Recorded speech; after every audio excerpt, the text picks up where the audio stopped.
श्रीगणेशाय नमः। अथ श्री हरिद्रा गणेश कवचम्। ईश्वर उवाच शृणु वक्ष्यामि कवचं सर्वसिद्धिकरं प्रिये। पठित्वा पाठयित्वा च मुच्यते सर्वसङ्कटात्।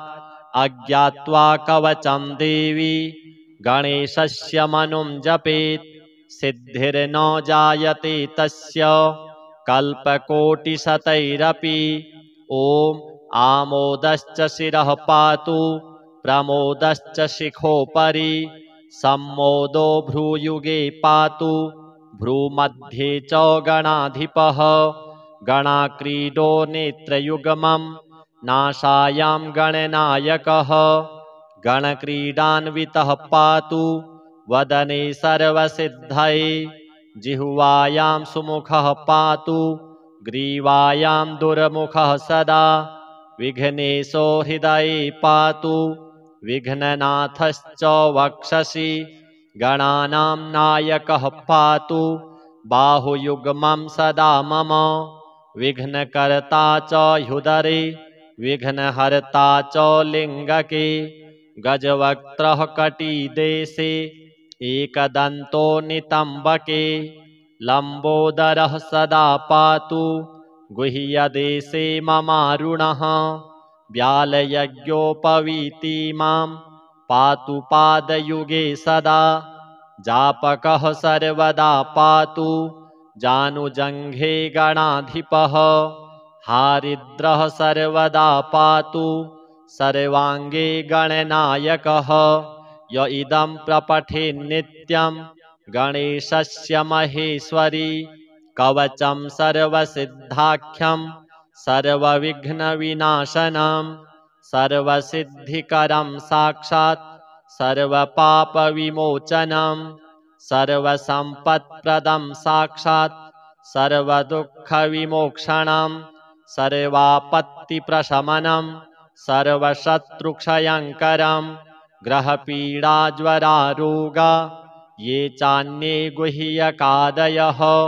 पठनाद्धारणादेव नाशमायन्ति तत्क्षणात्। धनधान्यकरं देवी कवचं सुरपूजितं।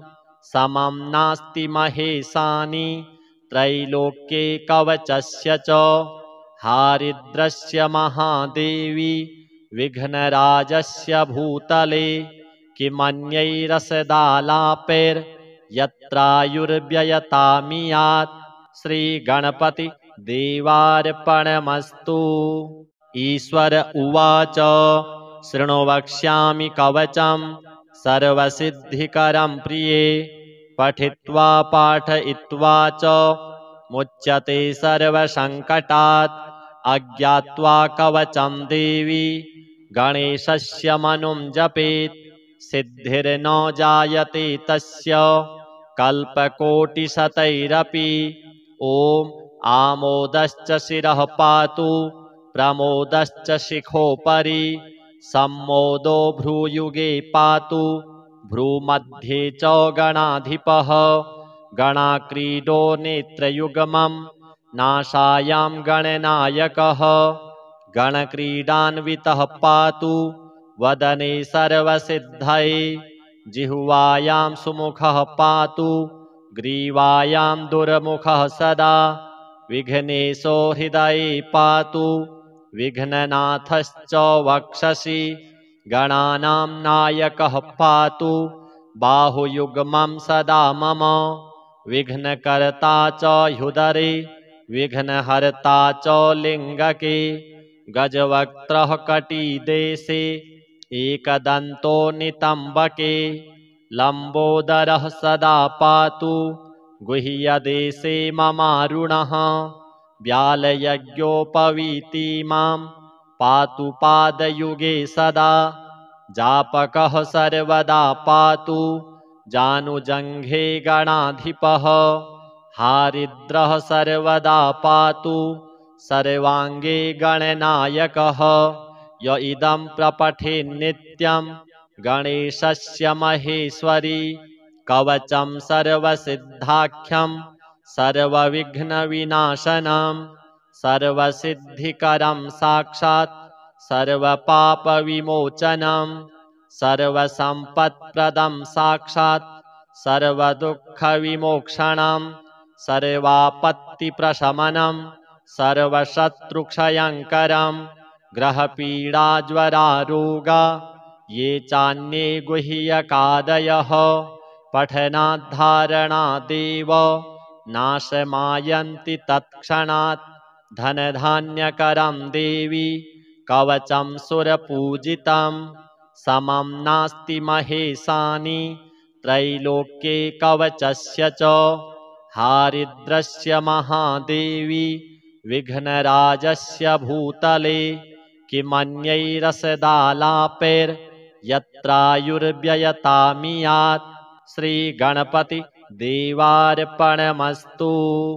ईश्वर उवाच शृणु वक्ष्यामि कवचं सर्वसिद्धिकरं प्रिये पठित्वा पाठयित्वा च मुच्यते सर्वसङ्कटात् अज्ञात्वा कवचं देवी गणेशस्य मनुं जपेत् सिद्धिर्न जायते तस्य कल्पकोटिशतैरपि ॐ आमोदश्च शिरः पातु प्रमोदश्च शिखोपरि सम्मोदो भ्रूयुगे पातु भ्रूमध्ये च गणाधिपः गणाक्रीडो नेत्रयुग्मं नासायां गणनायकः गणक्रीडान्वितः पातु वदने सर्वसिद्धये जिह्वायां सुमुखः पातु ग्रीवायां दुर्मुखः सदा विघ्नेशो हृदये पातु विघ्ननाथश्च वक्षसि गणानां नायकः पातु बाहुयुग्मं सदा मम विघ्नकर्ता च ह्युदरे विघ्नहर्ता च लिङ्गके गजवक्त्रः कटिदेशे एकदन्तो नितम्बके लम्बोदरः सदा पातु गुह्यदेशे ममारुणः व्यालयज्ञोपवीति मां पातु पादयुगे सदा जापकः सर्वदा पातु जानुजङ्घे गणाधिपः हारिद्रः सर्वदा पातु सर्वाङ्गे गणनायकः य इदं प्रपठेन्नित्यं गणेशस्य महेश्वरी कवचं सर्वसिद्धाख्यं सर्वविघ्नविनाशनं सर्वसिद्धिकरं साक्षात् सर्वपापविमोचनं सर्वसम्पत्प्रदं साक्षात् सर्वदुःखविमोक्षणं सर्वापत्तिप्रशमनं सर्वशत्रुक्षयङ्करं ग्रहपीडाज्वरारोगा ये चान्ये गुह्यकादयः पठनाद्धारणादेव नाशमायन्ति तत्क्षणात् धनधान्यकरं देवी कवचं सुरपूजितं समं नास्ति महेशानि त्रैलोक्ये कवचस्य च हारिद्रस्य महादेवी विघ्नराजस्य भूतले किमन्यैरसदालापैर्यत्रायुर्व्ययतामियात् श्रीगणपति देवार्पणमस्तु। ईश्वर उवाच शृणु वक्ष्यामि कवचं सर्वसिद्धिकरं प्रिये पठित्वा पाठयित्वा च मुच्यते सर्वसङ्कटात् अज्ञात्वा कवचं देवी गणेशस्य मनुं जपेत् सिद्धिर्न जायते तस्य कल्पकोटिशतैरपि ॐ आमोदश्च शिरः पातु प्रमोदश्च शिखोपरि सम्मोदो भ्रूयुगे पातु भ्रूमध्ये च गणाधिपः गणाक्रीडो नेत्रयुग्मं नासायां गणनायकः गणक्रीडान्वितः पातु वदने सर्वसिद्धये जिह्वायां सुमुखः पातु ग्रीवायां दुर्मुखः सदा विघ्नेशो हृदये पातु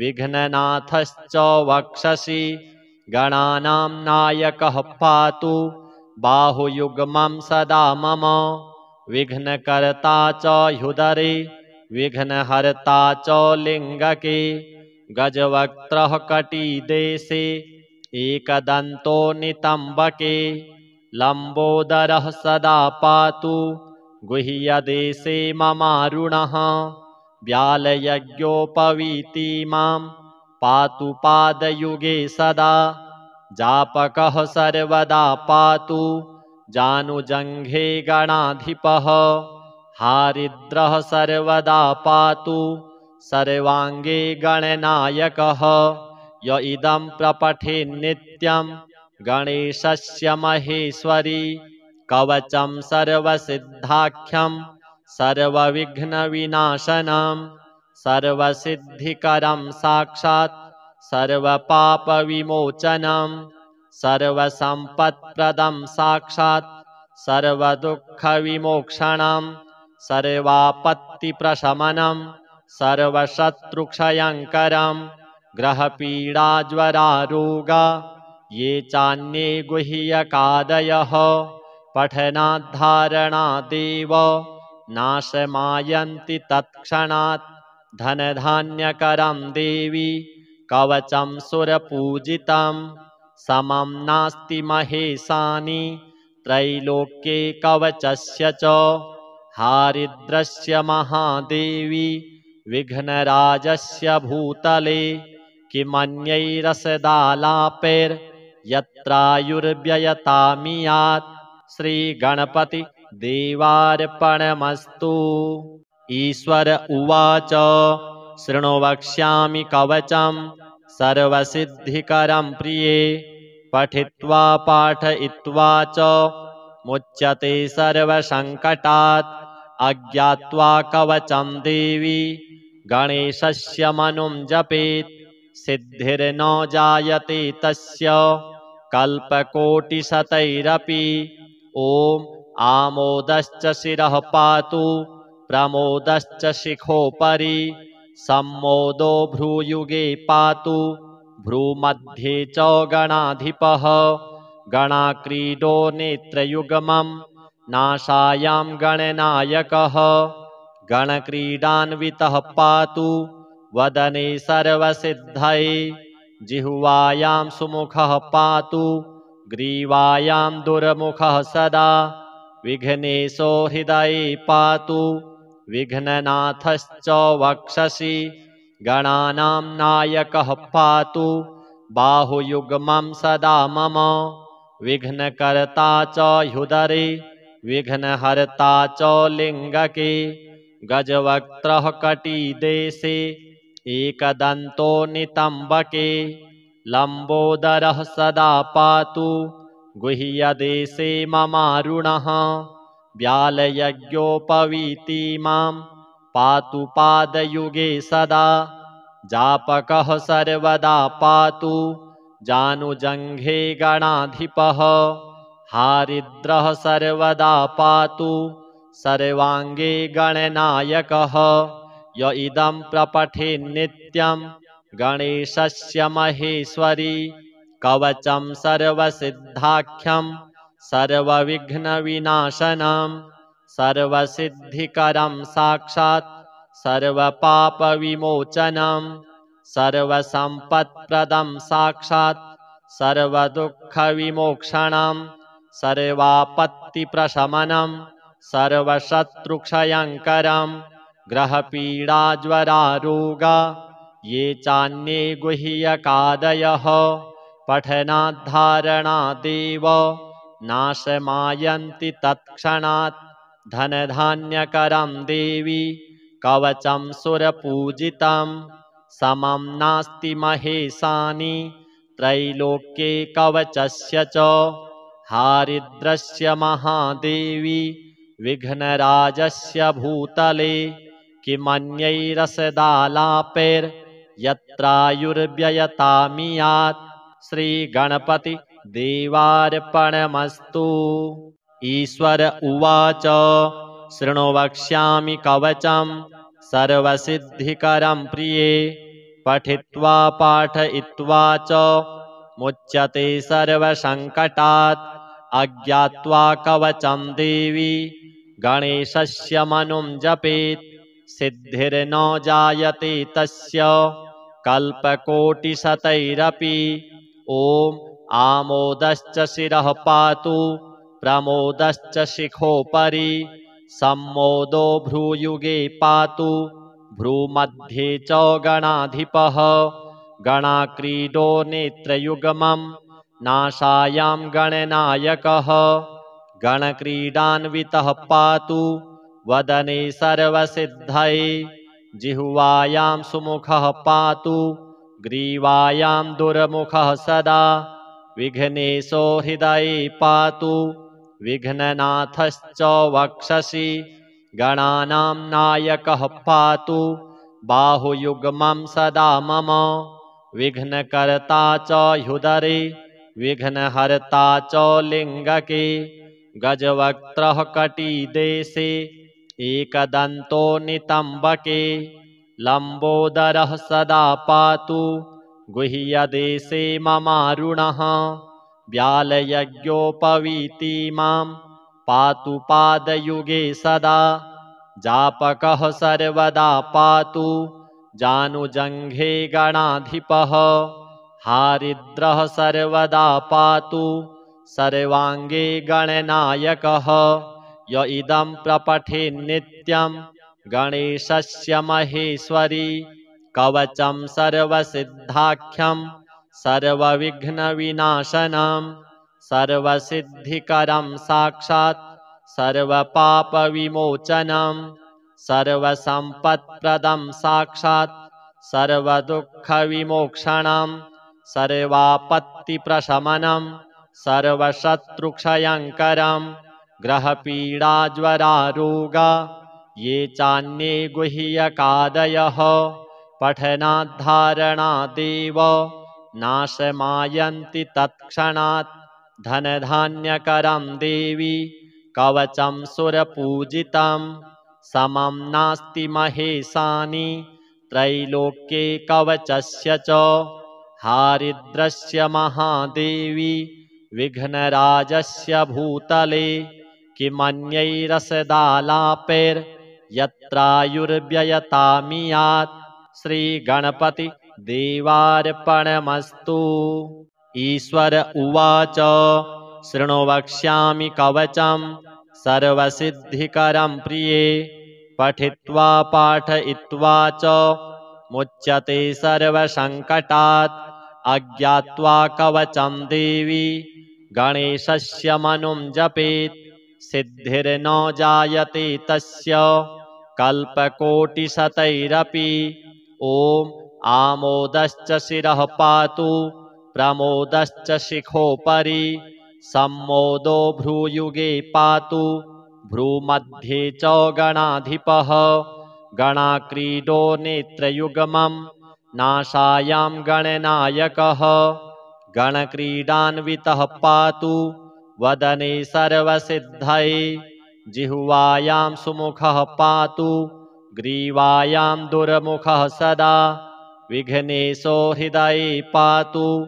विघ्ननाथश्च वक्षसि गणानां नायकः पातु बाहुयुग्मं सदा मम विघ्नकर्ता च ह्युदरे विघ्नहर्ता च लिङ्गके गजवक्त्रः कटिदेशे एकदन्तो नितम्बके लम्बोदरः सदा पातु गुह्यदेशे ममारुणः व्यालयज्ञोपवीतिमां पातु पादयुगे सदा जापकः सर्वदा पातु जानुजङ्घे गणाधिपः हारिद्रः सर्वदा पातु सर्वाङ्गे गणनायकः य इदं प्रपठेन्नित्यं गणेशस्य महेश्वरी कवचं सर्वसिद्धाख्यं सर्वविघ्नविनाशनं सर्वसिद्धिकरं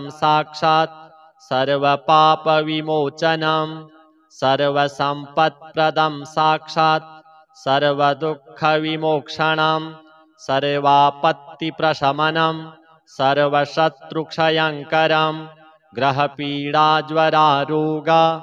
ये चान्ये गुह्यकादयः पठनाद्धारणादेव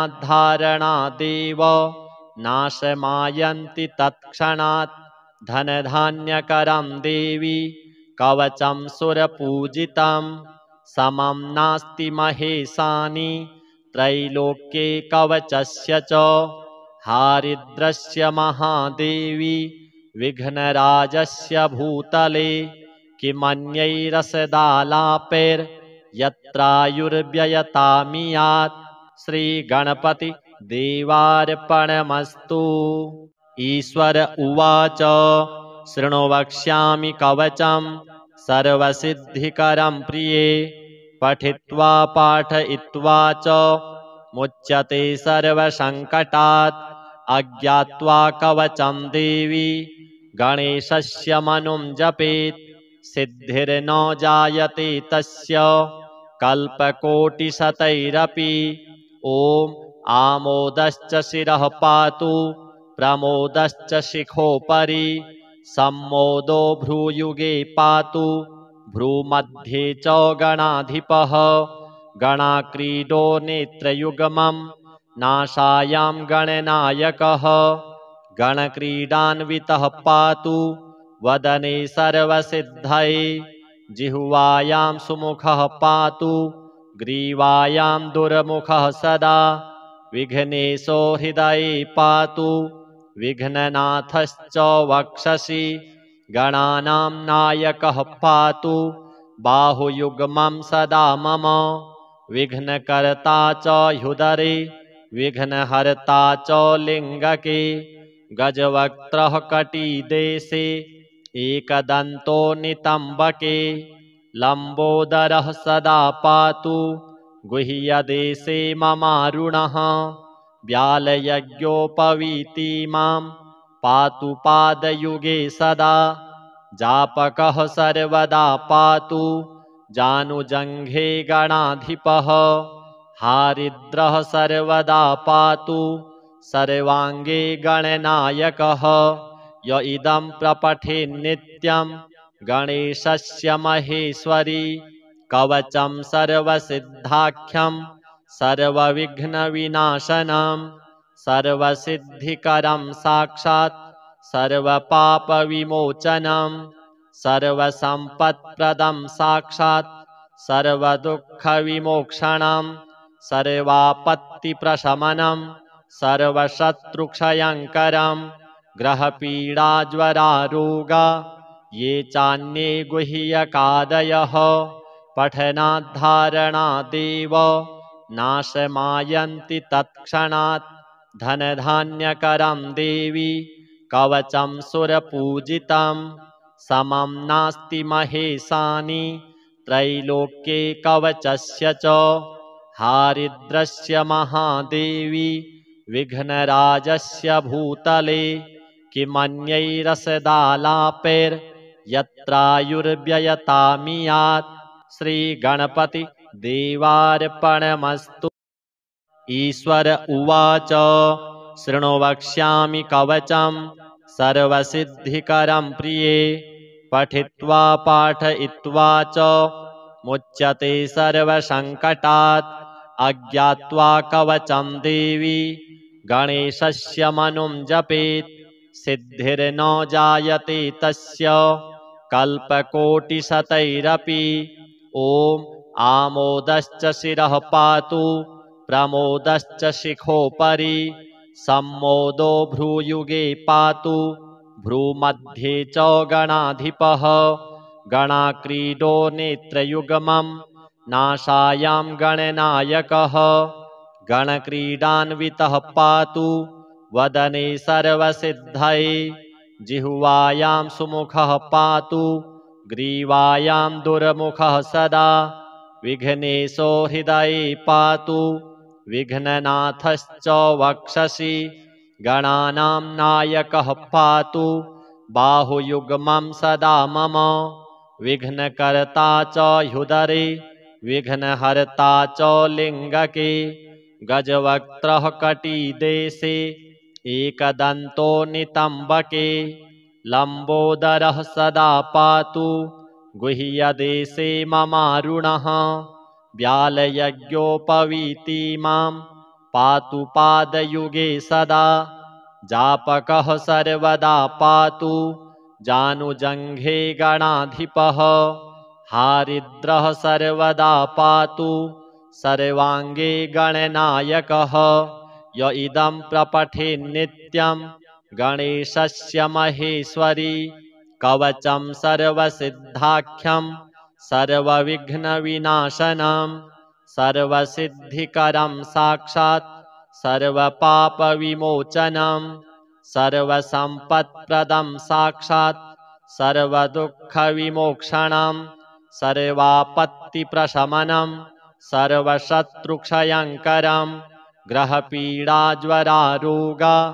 ये चान्ये गुह्यकादयः पठनाद्धारणादेव नाशमायन्ति तत्क्षणात् धनधान्यकरं देवी कवचं सुरपूजितं समं नास्ति महेशानि त्रैलोक्ये कवचस्य च हारिद्रस्य महादेवी विघ्नराजस्य भूतले किमन्यैरसदालापैर्यत्रायुर्व्ययतामियात् श्रीगणपति देवार्पणमस्तु। ईश्वर उवाच शृणु वक्ष्यामि कवचं सर्वसिद्धिकरं प्रिये पठित्वा पाठयित्वा च मुच्यते सर्वसङ्कटात् अज्ञात्वा कवचं देवी गणेशस्य मनुं जपेत् सिद्धिर्न जायते तस्य कल्पकोटिशतैरपि ॐ आमोदश्च शिरः पातु प्रमोदश्च शिखोपरि सम्मोदो भ्रूयुगे पातु भ्रूमध्ये च गणाधिपः गणाक्रीडो नेत्रयुग्मं नासायां गणनायकः गणक्रीडान्वितः पातु वदने सर्वसिद्धये जिह्वायां सुमुखः पातु ग्रीवायां दुर्मुखः सदा विघ्नेशो हृदये पातु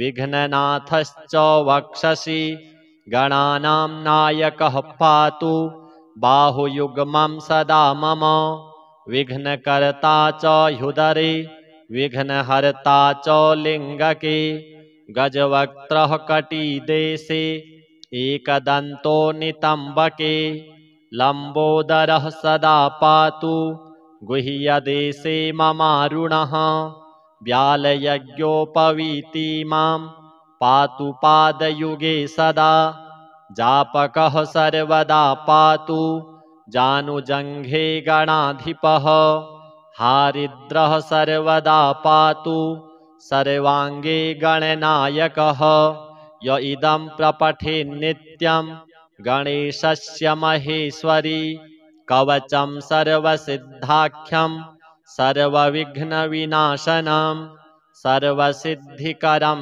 साक्षात् सर्वपापविमोचनं सर्वसम्पत्प्रदं साक्षात् सर्वदुःखविमोक्षणं सर्वापत्तिप्रशमनं सर्वशत्रुक्षयङ्करं ग्रहपीडाज्वरारोगा ये चान्ये गुह्यकादयः पठनाद्धारणादेव नाशमायन्ति तत्क्षणात् धनधान्यकरं देवी कवचं सुरपूजितं समं नास्ति महेशानि त्रैलोक्ये कवचस्य च हारिद्रस्य महादेवी विघ्नराजस्य भूतले किमन्यैरसदालापैर्यत्रायुर्व्ययतामियात् श्रीगणपति देवार्पणमस्तु।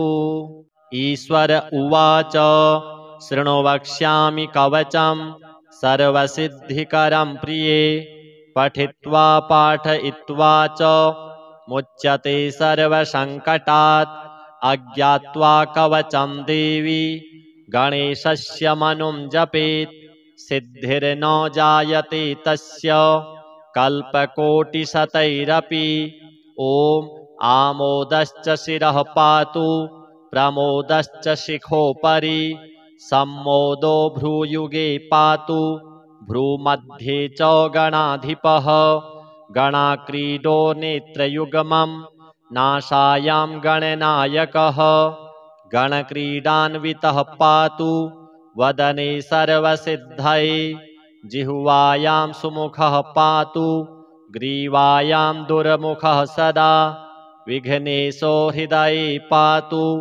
विघ्ननाथश्च वक्षसि गणानां नायकः पातु बाहुयुग्मं सदा मम विघ्नकर्ता च ह्युदरे विघ्नहर्ता च लिङ्गके गजवक्त्रः कटिदेशे एकदन्तो नितम्बके लम्बोदरः सदा पातु गुह्यदेशे ममारुणः व्यालयज्ञोपवीति मां पातु पादयुगे सदा जापकः सर्वदा पातु जानुजङ्घे गणाधिपः हारिद्रः सर्वदा पातु सर्वाङ्गे गणनायकः य इदं प्रपठेन्नित्यं गणेशस्य महेश्वरी कवचं सर्वसिद्धाख्यं सर्वविघ्नविनाशनं सर्वसिद्धिकरं